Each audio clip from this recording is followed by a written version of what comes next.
So I guess this ending for Monday Night Raw really showed that this pay-per-view is being pushed on two major matches. You have the Elimination Chamber and you have the Shield versus the Wyatts, and two matches that really could have, well, at least the one match, the six-man tag match, you could have done at WrestleMania, and it could have been buys through the roof. I think people have been waiting since summertime to see those two teams just collide, and what bigger stage to do it on than WrestleMania? I really did think they would have done it, but they held it off for a few months. I remember just in the fall, just before the winter. I don't remember what pay-per-view it was.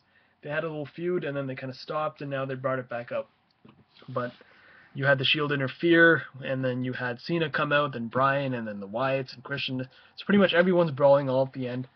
And really, I think the Elimination Chamber can go.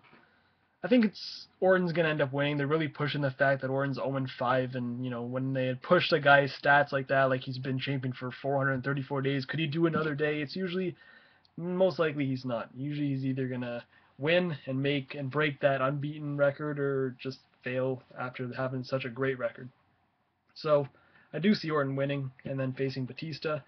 A lot of people were saying Daniel Bryan could be in that match and have a triple threat at WrestleMania just to make that New Orleans WrestleMania crowd happy. Don't mind that happening at all. Whether he faces Triple H, whether he faces Orton and Batista, as long as they do something meaningful with him. Like the last thing I want to see him do is face Kane at WrestleMania.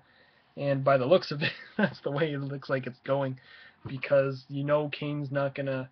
Well, I don't know. I don't know if it's possible for Kane to really interfere in the Elimination Chamber match, but if he does, that's going to set up a match for some time down the line. And I really hope it's not WrestleMania. Maybe it'll be some sort of Raw match where they like top of the hour. But let's hope Bryan's in something notable and something like, meaningful is a word at WrestleMania 30. Because the last thing I want to see is like him work his ass off and like be the most popular guy and just be stuck in a match with Kane.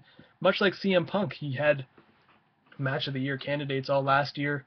Longest reigning champion, had his comeback at the Payback pay-per-view, and then really did nothing. And now it's like WrestleMania season's here, and he's really just stuck working with Kane and then Triple H.